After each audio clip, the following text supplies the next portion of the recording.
Hello everyone, स्व अध्ययन पर स्वागत है।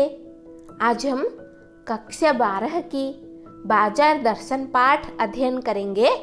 रचनाकार है जैनेन्द्र कुमार। इस पाठ में लेखक ने उपभोक्तावाद और बाजारवाद के बारे में खुलकर अपने दिल की बात रखी है। उनका कहना है कि बाजार का आकर्षण ही ऐसा है कि व्यक्ति अपना संयम खो देता है और गैर जरूरी चीज़ों को भी खरीद लेता है, भले ही बाद में उसे इस बात का एहसास होता है कि उसने बाजार की चकाचौंध से आकर्षित होकर गैर जरूरी चीज़ों को खरीद ली है। एक बार की बात कहता हूँ। मित्र बाजार गए तो थे, कोई एक मामूली चीज लेने पर लौटे तो एकदम बहुत से बंडल पास थे। मैंने कहा, यह क्या है? बोले, यह जो साथ थी। उनका आशय था कि यह पत्नी की महिमा है। उस महिमा का मैं कायल हूँ। आदिकाल से इस विषय में पति से पत्नी की ही प्रमुखता प्रमाणित है और यह व्यक्तित्व का प्रश्न नहीं, स्त्रीत्व का प्रश्न है। स्त्री माया न छोड़े तो क्या मैं जोड़ूं? फिर भी सच सच है और वह यह है कि इस बात में पत्नी की ओट ली जाती है। मूल में एक और तत्व की महिमा सविशेष है। वह तत्व है मनीवेग, अर्थात पैसे की गर्मी या एनर्जी। पैसा पावर है, पर उसके सबूत में आसपास माल टालना जमा हो तो क्या वह खाप पावर है? पैसे को देखने के लिए बैंक हिसाब देखिए, पर माल, असबाब, मकान, कोठी तो अनदेखे भी दिखते हैं। पैसे की उस परचेजिंग पावर के प्रयोग में ही पावर का रस है। लेकिन नहीं, लोग संयमी भी होते हैं। वे फिजूल सामान को फिजूल समझते हैं। वे पैसा बहाते नहीं है और बुद्धिमान होते हैं। बुद्धि और संयम पूर्वक वह पैसे को जोड़ते जाते हैं। वह पैसे की पावर को इतना निश्चय समझते हैं कि उसके प्रयोग की परीक्षा उन्हें दरकार नहीं है। बस खुद पैसे के जुड़ा होने पर उनका मन गर्व से भरा फूला रहता है। मैंने कहा, यह कितना सामान ले आए? मित्र ने अपने मनीबैग फैला दिया। कहा, यह देखिए, सब उड़ गया। अब जो रेल टिकट के लिए भी बचा हो। मैंने तब तय माना कि पैसा होता और सामान आता। वह सामान जरूरत की तरफ देखकर नहीं आया, अपनी परचेजिंग पावर के अनुपात में आया है। लेकिन ठहरिए, इस सिलसिले में एक और भी महत्व का तत्व है जिसे नहीं भूलना चाहिए। उसका भी इस कर्तव्य में बहुत कुछ हाथ है। वह महत्व है बाजार। मैंने कहा, यह इतना कुछ नाहक ले आए? मित्र बोले, कुछ न पूछो, बाजार है कि शैतान का जाल है। ऐसा सजा सजा कर माल रखते हैं कि बेहयाही हो जो न फंसे। मैंने मन में कहा, ठीक बाजार आमंत्रित करता है कि आओ, मुझे लूटो और लूटो, सब भूल जाओ, मुझे देखो, मेरा रूप और किसके लिए है? मैं तुम्हारे लिए ही हूँ। नहीं, कुछ चाहते हो तो भी देखने में क्या हर्ज है? अजी आओ भी। इस आमंत्रण में यह खूबी है कि आग्रह नहीं है। आग्रह तिरस्कार जगाता है, लेकिन ऊंचे बाजार का आमंत्रण मुख होता है और उससे चाह जगती है। चाह मतलब अभाव। चौक बाजार में खड़े होकर आदमी को लगने लगता है कि उसके अपने पास काफी नहीं है और चाहिए और चाहिए।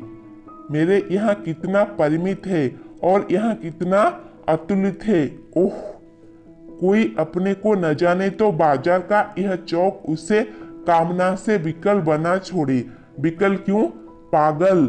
असंतोष, तृष्णा और ईर्ष्या से पागल कर मनुष्य को सदा के लिए यह बेकार बना डाल सकता है। एक और मित्र की बात है।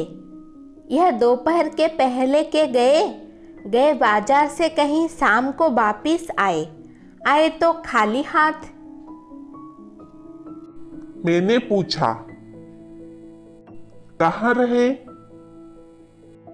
बोले, बाजार देखते रहे। बाजार को देखते क्या रहे? बोले, क्यों बाजार? मैंने कहा, लाए तो कुछ नहीं। बोले, हाँ, पर यह समझना आता था कि न लूं तो क्या, सभी कुछ तो लेने को जी होता था। कुछ लेने का मतलब था से सब कुछ को छोड़ देना, पर मैं कुछ भी नहीं छोड़ना चाहता था। इससे मैं कुछ भी नहीं ले सका। मैंने कहा, खूब। पर मित्र की बात ठीक थी। अगर ठीक पता नहीं है कि क्या चाहते हो तो सब और की चाह तुम्हें घेर लेगी और तब परिणाम त्रास ही होगा, गति नहीं होगी, न कर्म। बाजार में एक जादू है। वह जादू आंख की राह काम करता है। वह रूप का जादू है, पर जैसे चुंबक का जादू लोहे पर ही चलता है, वैसे ही इस जादू की भी मर्यादा है। जेब भरी हो और मन खाली हो, ऐसी हालत में जादू का असर खूब होता है। जेब खाली पर मन भरा ना हो तो भी जादू चल जाएगा। मन खाली है तो बाजार की अनेकानेक चीजों का निमंत्रण उस तक पहुंच जाएगा। कही हुई उस वक्त जेब भरी, तब तो फिर वह मन किसकी मानने वाला है? मालूम होता है यह भी लूं, वह भी लूं, सभी सामान जरूरी और आराम को बढ़ाने वाला मालूम होता है, पर यह सब जादू का असर है। जादू की सवारी उतरी की पता चलता है कि फैंसी चीजों की बहुतायन आराम में मदद नहीं देती, बल्कि खलल ही डालती है। थोड़ी देर को स्वाभिमान को जरूर सेंक मिल जाता है, पर इससे अभिमान की गिल्टी की ओर खुराक ही मिलती है। जकड़ रेशमी डोरी की ही हो तो रेशम के स्पर्श के मुलायम के कारण क्या वह कम जकड़ होगी? पर उस जादू की जकड़ से बचने का एक सीधा सा उपाय है। वह यह है कि बाजार जाओ तो खाली मन न हो, मन खाली हो तब बाजार न जाओ। कहते हैं लू में जाना हो तो पानी पीकर जाना चाहिए। पानी भीतर हो, लू का लूपन व्यर्थ हो जाता है। मन लक्ष्य में भरा हो तो बाजार भी फैला का फैला ही रह जाएगा। तब वह घाव बिल्कुल नहीं दे सकेगा, बल्कि कुछ आनंद ही देगा। तब बाजार तुमसे गुतार्थ होगा, क्योंकि तुम कुछ न कुछ सच्चा लाभ उसे दोगे। बाजार की असली गुतार्थता है आवश्यकता के समय काम आना। यही बाजार की असली गुतार्थता है। यहाँ एक अंतर चिन्ह लेना बहुत जरूरी है। मन खाली नहीं रहना चाहिए। इसका मतलब यह नहीं है कि वह मन बंद रहना चाहिए। जो बंद हो जाएगा वह शून्य हो जाएगा। शून्य होने का अधिकार बस परमात्मा का है, जो सनातन भाव से संपूर्ण है, से सब अपूर्ण है। इससे मन बंद नहीं रह सकता। सब इच्छाओं का निरोध कर लोगे, यह झूठ है। और अगर इच्छा निरोध स्तव का ऐसा ही नकारात्मक अर्थ हो तो वह तब झूठ है। वैसे तब की राह रेगिस्तान को जाती होगी मोक्ष की राह वह नहीं है। ठाट देकर मन को बंद कर रखना जड़ता है। लोभ का यह जीतना नहीं है कि जहाँ लोभ होता है यानी मन में वह नकार हो। यह तो लोभ की ही जीत है और आदमी की हार। आंख अपनी फोड़ डाली तब लोभनीय के दर्शन से बचे तो क्या हुआ? ऐसे क्या लाभ मिट जाएगा? और कौन कहता है कि आंख फूटने पर रूप दिखना बंद हो जाएगा? क्या आंख बंद करके ही हम सपने नहीं लेते हैं? और वे सपने क्या चैन भंग नहीं करते हैं?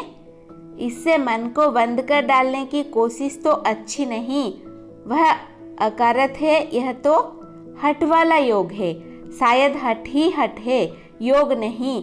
इससे मन क्रूस भले हो जाए और पीला और असक्त जैसे विद्वान का ज्ञान, वह मुक्त ऐसे नहीं होता। इससे वह व्यापक की जगह संकीर्ण और विराट की जगह क्षुद्र होता है। इसीलिए उसका रोम रोम मूंद कर बंद तो मन को करना नहीं चाहिए। वह मन पूर्ण कब है? हम में पूर्णता होती तो परमात्मा से अभिन्न हम महाशून्य ही न होते। अपूर्ण है, इसी से हम है। सच्चा ज्ञान सदा इसी अपूर्णता के बोध को हम में गहरा करता है।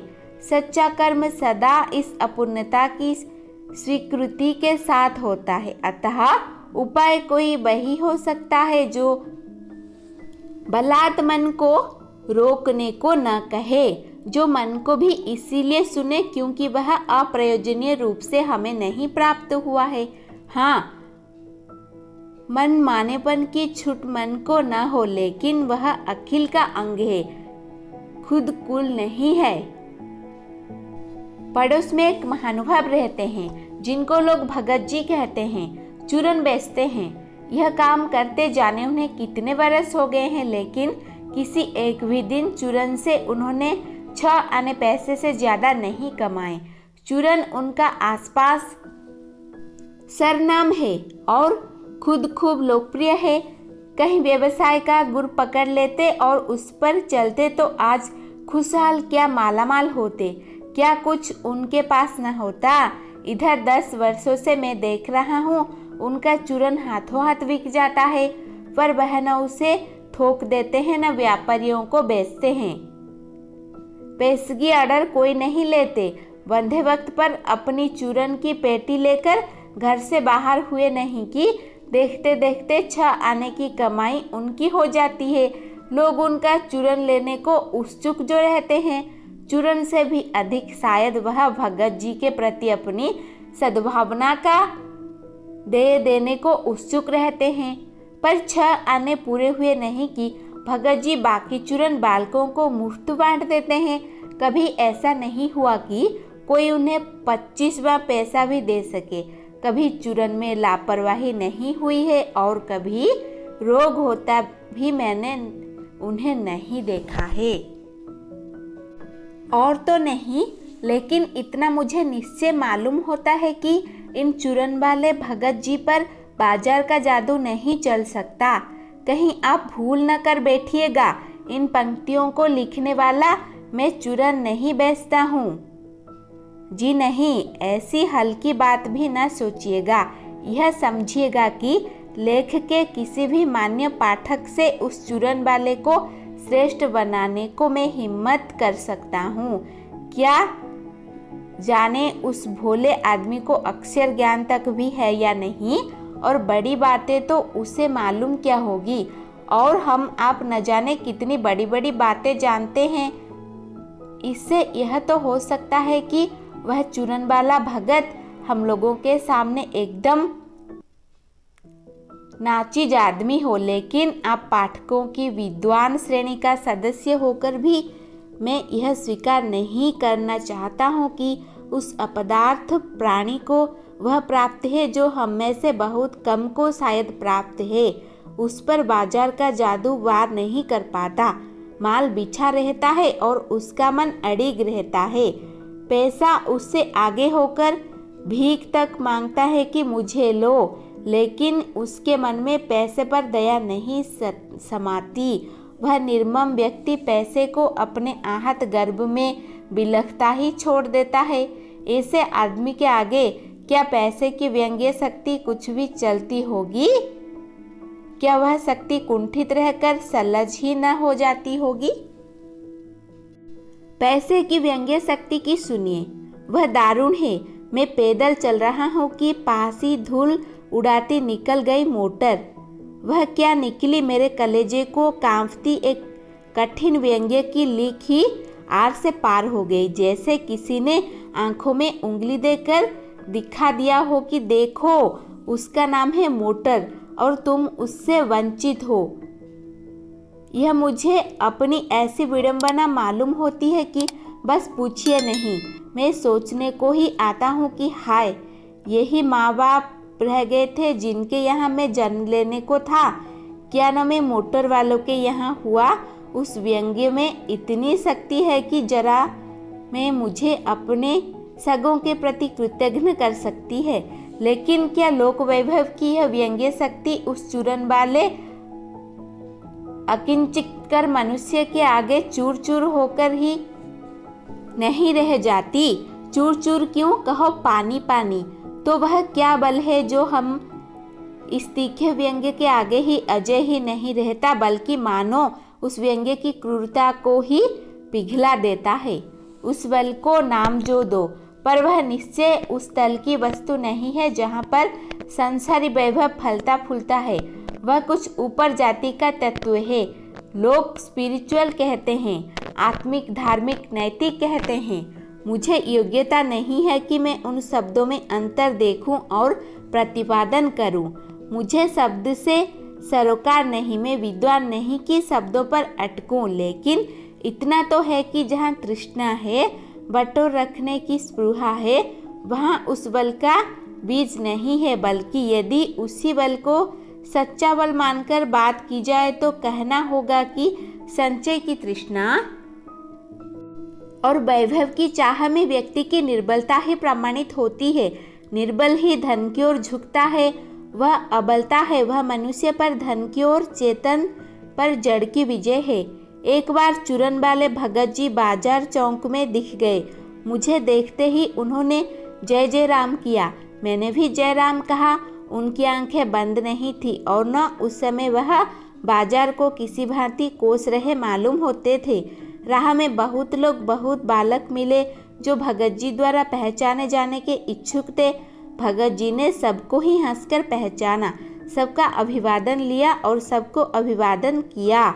इससे तनिक भी यह नहीं कहा जा सकेगा कि चौक बाजार में होकर उनकी आंखें किसी से भी कम खुली थी। लेकिन भौचके हो रहने की लाचारी उन्हें नहीं थी। व्यवहार में पसोपेश उन्हें नहीं था और खोए से खड़े नहीं वह रह जाते थे। भांति भांति के बढ़िया माल से चौक भरा पड़ा है। उस सब के प्रति अप्रीति इस भगत के मन में नहीं है, जैसे उस समूचे माल के प्रति भी उनके मन में आशीर्वाद हो सकता है। विद्रोह नहीं, प्रसन्नता ही भीतर है, क्योंकि कोई रिक्त भीतर नहीं है। देखता हूँ कि खुली आँख, तुष्ट और मग्न वह चौक बाजार में से चलते चले जाते हैं। राह में बड़े बड़े फैंसी स्टोर पड़ते हैं, पर पड़े रह जाते हैं। कहीं भगत नहीं रुकते हैं तो एक छोटी पंसारी की दुकान पर रुकते हैं। वहाँ दो चार अपने काम की चीज ली और चल जाते हैं।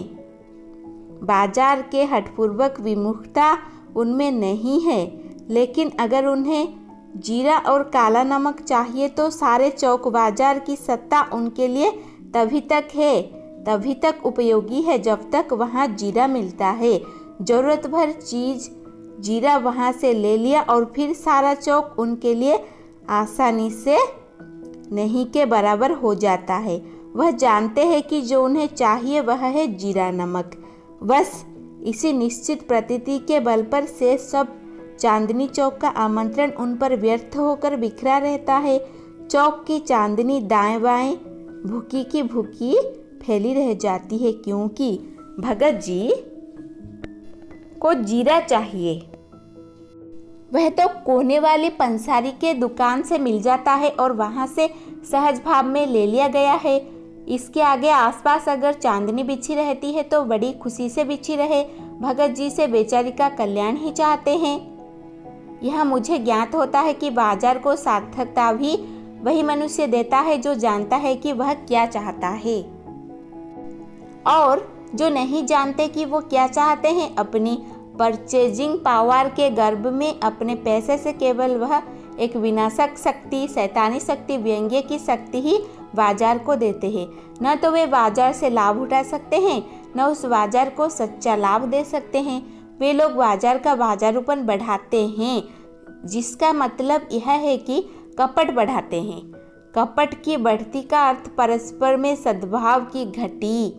इस सद्भाव के ह्रास पर आदमी आपस में भाई भाई और सुहृद और पड़ोसी फिर रह ही नहीं जाते हैं और आपस में कोरे ग्राहक और बेचक की तरह व्यवहार करते हैं, मानो दोनों एक दूसरे को गठने की घात में हो।